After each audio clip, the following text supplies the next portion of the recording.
속의 노아의 방주와 같은 대홍수가 실제로 일어났다고 저명한 해저 탐사가이자 고고학자인 로버트 발라드가 주장했습니다. 하나님께서는 방주의 재료와 크기, 그리고 구조까지 알려주셨습니다. 약 4,400년 전에 지어진 노아 방주의 설계 비율에는 놀라운 하나님의 지혜가 담겨 있습니다. 이 시간에는 하나님께서 친히 알려주신 방주의 양식과 제작 방법에 담긴 영적인 의미에 대해 말씀드리겠습니다. 대홍수 심판 당시 노아와 그 가족들 외에는 모든 사람이 하나님으로부터 멀어져 있었습니다.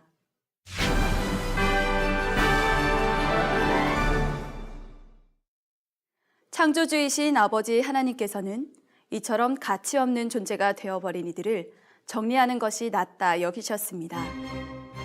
당시 홍수로 멸해진 육체의 사람들은 하나님께서 하나님의 자녀라고 인정할 수 없는 이들이었습니다.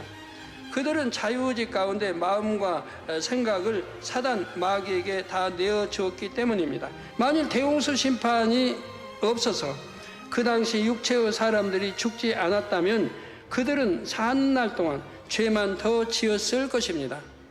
그들의 후손은 악이 더해진 세상에 태어나 더한 악을 행하게 되었을 것이고요. 사실 전도서 3장 18절에 내가 심중에 이르기를 인생의 일에 대하여 하나님이 저희를 시험하시리니 저희로 자기가 짐승보다 다름이 없는 줄을 깨닫게 하려 하심이라 하였노라 했습니다. 하나님의 형상을 잃은 사람은 하나님 편에서 보실 때 짐승과 다름이 없지요. 물로 세상을 깨끗이 씻어낸 후 새롭게 인간 경작을 이어가는 편이 영적으로 유익하다 여기신 것입니다. 자, 이를 많은 양무리를 치는 목자의 입장에서 한번 생각해 보십시오. 수많은 양떼 중에 전염병에 걸려 살아날 가망이 없는 양들이 있다고 합시다. 그러면 그 병든 양들이 불쌍하다고 우리 안에 계속 놔두는 것이 사랑일까요? 다른 양들과 앞으로 태어날 양들을 위해서 전염병에 걸린 양들은 안타까울지라도 정리해야 합니다. 하나님께서 대홍수 심판을 결정하신 것도 이와 마찬가지라는 사실입니다. 노아의 방주와 같은 대홍수가 실제로 일어났다고 주장하는 내용의 인터뷰가 미국 ABC 방송을 통해 보도되었습니다. 영국의 일간지 데일리 메일 인터넷판에서 저명한 해저 탐사가이자 고고학자인 로버트 발라드가 미 ABC 방송과의 인터뷰를 통해 이같이 주장했습니다. 발라드 연구팀의 이번 조사는 흑해 지역에 대규모 홍수가 있었다고 주장한 컬럼비아 대학 교수의 이론에 근거해 진행된 것입니다. 윌리엄 라이언과 월터 피트먼 두 교수는 지난 1997년의 보고서에서 고고학적 증거에 따른 결론이라며 매일 12방마일의 물이 불어나는 대홍수가 최소 300일간 계속됐다고 주장한 바 있습니다. 심판의 방법을 대홍수로 정하시고 노아로 하여금 홍수에 대비하여 방주를 짓도록 하신 하나님께서는 방주의 양식과 제작 방법을 친히 알려주셨습니다. 방주의 재료와 크기와 구조까지 알려주셨는데 여기에는 모두 영적인 의미가 담겨 있습니다. 바로 노아와 그의 후손들이 앞으로 어떻게 살아야 할지, 홍수 심판을 통해 무엇을 깨달아 명심해야 하는지 방주 곳곳의 의미를 담아 두셨지요. 먼저 14절 전반절에 너는 잣나무로 너를 위하여 방주를 짓되 하셨지요. 여기서 방주는 영적으로 하나님의 말씀을 상징합니다. 하나님의 말씀. 노아와 그의 가족들은 하나님의 말씀에 순종하여 방주를 짓고 그 속으로 들어갔기에 홍수 심판을 면하고 구원을 받았습니다. 이처럼 우리도 하나님 말씀 안에 거해야 구원에 이를 수 있습니다. 하나님께서는 구원의 도와 죄사함의 기준을 성경에 정확히 제시해 놓으셨습니다. 하나님께서 이렇게 정해 놓으신 법에 의해 각 사람의 구원의 여부가 결정되지요. 예를 들어 요한복음 3장 18절에 저를 믿는 자는 심판을 받지 아니하는 것이요 믿지 아니하는 자는 하나님의 독생자의 이름을 믿지 아니함으로 벌써 심판을 받은 것이니라 하셨습니다. 또한 마태복음 7장 21절에는 우리 예수님께서 나더러 주여 주여 하는 자마다 천국에 다 들어갈 것이 아니요 다만 하늘에 계신 내 아버지의 뜻대로 행하는 자라야 들어가리라 말씀하셨지요. 성도님들은 구원의 방주와 같은 역할을 하는 이런 말씀들을 꼭 잘 정립하시기를 바랍니다. 그래서 자신이 구원의 방주 안에 있는지 밖에 있는지를 알아야 하며 방주 안으로 들어왔다가 다시 밖으로 나가는 일도 없어야 하죠. 하나님께서는 방주의 재료를 잣나무로 지정해 주셨는데 여기에도 영적인 의미가 담겨 있습니다. 잣나무 재질은 강하고 단단하여 집을 지을 때에 기둥이나 석가래와 같은 구조재로 사용됩니다. 가구를 만들 때도 가구의 기본 형태를 유지하는 구조재로 이용되며 이 밖에도 단단한 특성으로 인해 토목재, 선박재로도 쓰입니다. 하나님께서는 이런 특성을 지닌 잣나무를 방주의 재료로 삼게 하셨습니다. 노아의 방주는 대홍수 가운데서 험한 파도를 견뎌야 하지요. 집채만한 파도가 와서 부딪혀도 부서지지 않을 만큼 견고하고 튼튼해야 합니다. 이에 하나님께서는 목질이 강하고 단단한 잣나무를 사용하여 방주를 지으라 하신 것입니다. 우리 인생들도 험한 세상 파도를 헤치고 천국까지 안전하게 이르기 위해서는 영적으로 잣나무와 같은 성질이 필요합니다. 곧고 단단한 잣나무의 성질처럼 곧은 중심을 가짐으로 어떤 어려움에도 변개하지 않아야 하지요. 창세기 6장 14절 후반절을 보면 그 안에 간들을 막으라 하셨습니다. 방주가 영적으로 하나님의 말씀이라 했습니다.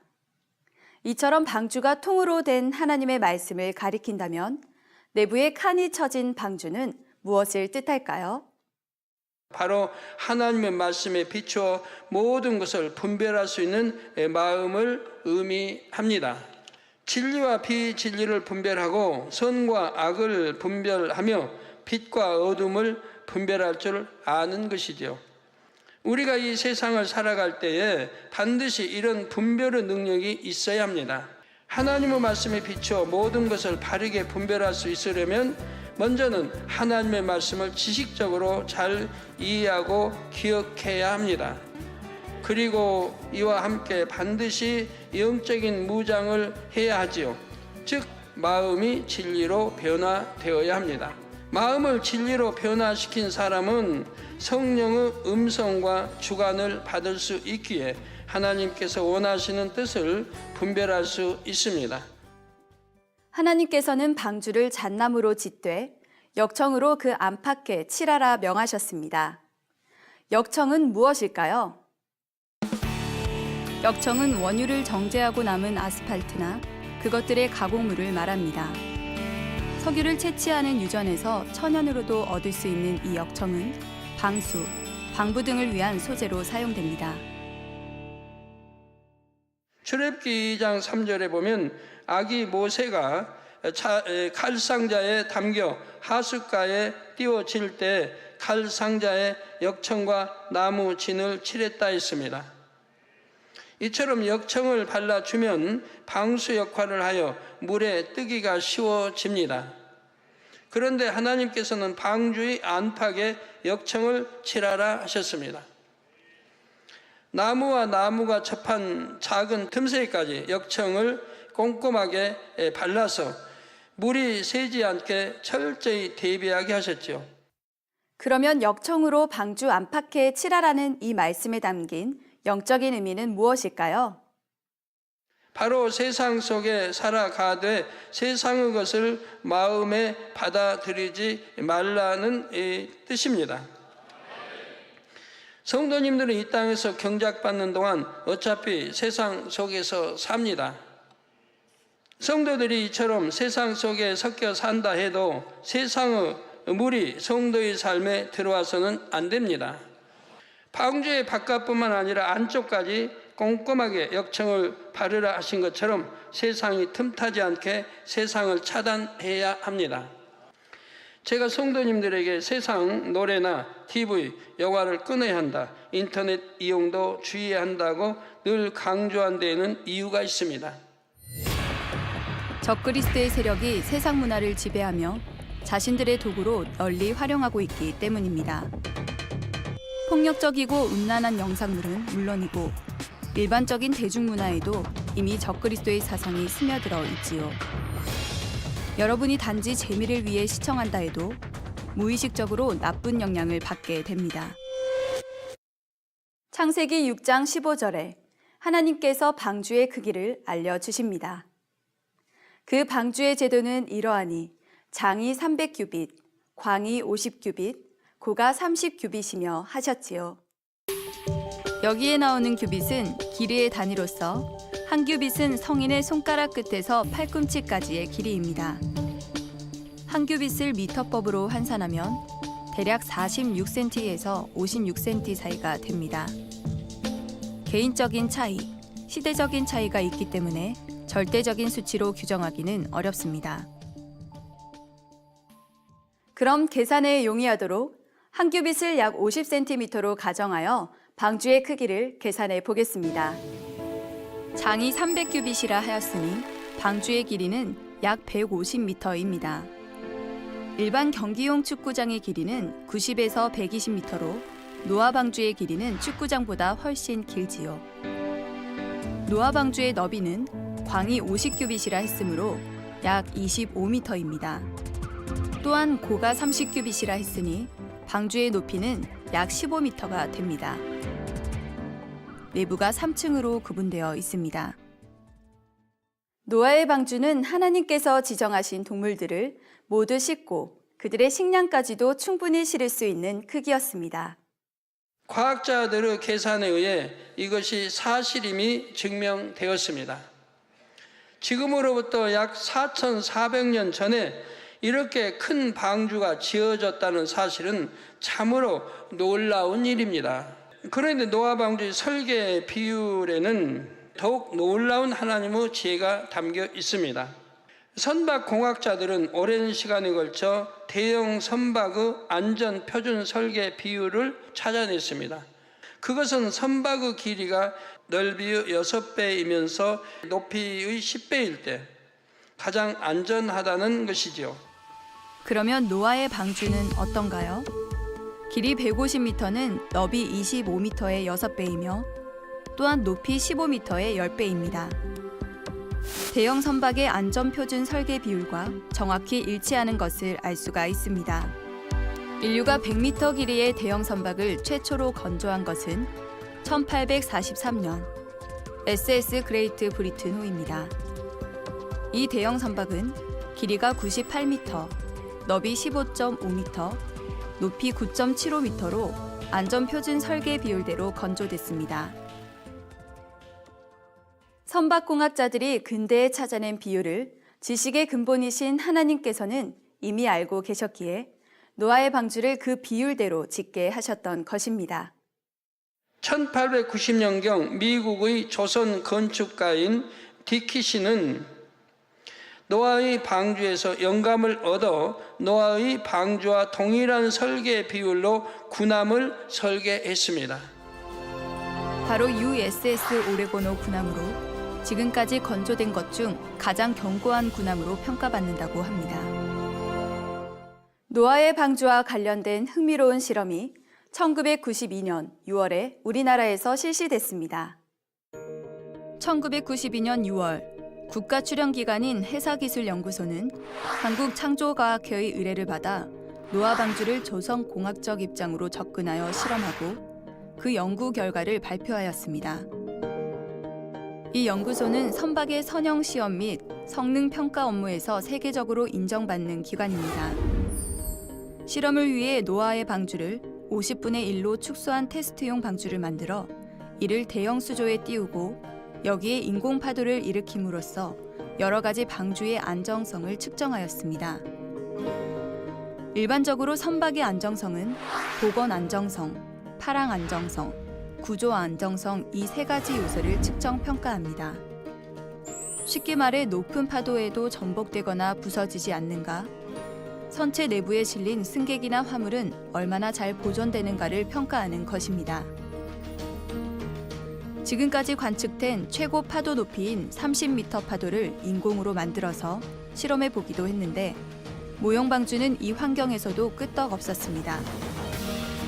비교를 위해 12척의 다른 모형 선박을 동일한 조건에서 실험해 보았는데 그 결과 모형 방주가 보건 안정성, 파랑 안정성, 구조 안정성에서 모두 우수한 평가를 받아 종합 안정성 1위를 차지했습니다. 노아의 방주는 현대의 첨단 과학 기술로 건조되는 대형 선박에 버금가는 놀라운 안정성을 갖고 있음이 과학적으로도 입증된 셈입니다. 노아의 방주가 세상을 뒤덮는 대홍수 속에서도 건재할 수 있을 만큼 튼튼했음이 과학적으로 증명이 된 것입니다. 지금으로부터 4,400년 전에 이것이 가능했던 이유는 지식과 지혜의 근본이신 하나님께서 친히 노아의 방주를 설계하셨기 때문이지요. 창세기 6장 16절에 거기 창을 내되 위에서부터 한 규빗에 내고 그문은 옆으로 내고 상중하 3층으로 할지니라. 하나님께서는 방주에 창도 내고 문도 내도록 명하셨습니다. 홍수 심판이 끝나면 노아의 자손들로 인류 역사의 계보가 새롭게 시작되지요. 생육하고 번성하여 땅에 충만케 될 것입니다. 이렇게 될 때 방주에 창과 문을 낸 것처럼 노아의 자손들이 세상을 향해 문을 열어야 함을 말씀하신 것이지요. 하나님을 믿는다 하여 세상을 향한 문을 굳게 걸어 잠글 것이 아니라 반대로 활짝 열어야 하지요. 단 세상과 섞여서는 안 됩니다. 역청으로 방주 안팎에 칠하라는 말씀에도 이와 같은 뜻이 담겨 있었지요. 세상과 철저히 구분되어 물들지 말되 세상을 향해 창과 문을 열고 영적인 빛과 소금의 역할을 해야 합니다. 죄악으로 관영한 어두운 세상을 등질 것이 아니라 적극적으로 영적인 빛을 비춰 어둠을 물리쳐야 합니다. 교회와 성도가 세상과 구분되어야 한다고 해서 세상을 등지면 복음은 누가 전합니까? 전도하지 않으면 하나님의 나라는 어떻게 확장하겠는지요? 이제 방주를 상중하 3층으로 짓게 하신 데에 담긴 영적인 의미를 말씀드리겠습니다. 이는 삼위일체 하나님을 늘 마음에 생각하며 그 가운데서 떠나지 말라는 뜻입니다. 이와 함께 인간 경작의 역사가 크게 세 시대로 구분됨을 나타냅니다. 먼저는 아버지 하나님께서 친히 사역하시는 여호와 하나님의 시대, 즉 구약 시대입니다. 다음으로 예수님께서 이 땅에 구세주로 오셔서 사역하시는 주님의 시대이지요. 마지막으로 성령의 시대입니다. 주님께서 부활 승천하신 후부터 인간 경작이 마무리될 때까지의 기간입니다. 홍수 심판으로 인간 경작의 전환점을 맞는 이때에 하나님께서는 방주의 구조를 통해 역사의 주관자는 삼위일체 하나님이심을 분명히 나타내 주신 것입니다. 하나님께서는 노아 방주의 재료와 크기, 그리고 구조까지 알려주셨습니다. 바로 노아와 그의 후손들이 앞으로 어떻게 살아야 할지, 홍수 심판을 통해 무엇을 깨달아 명심해야 하는지 방주 곳곳에 담아주신 영적인 의미를 알아보았습니다.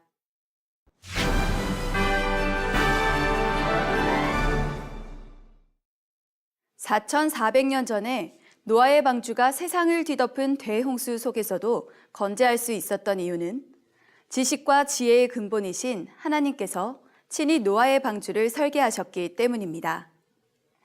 잠언 3장 5절에서 6절에 너는 마음을 다하여 여호와를 의뢰하고 내 명철을 의지하지 말라.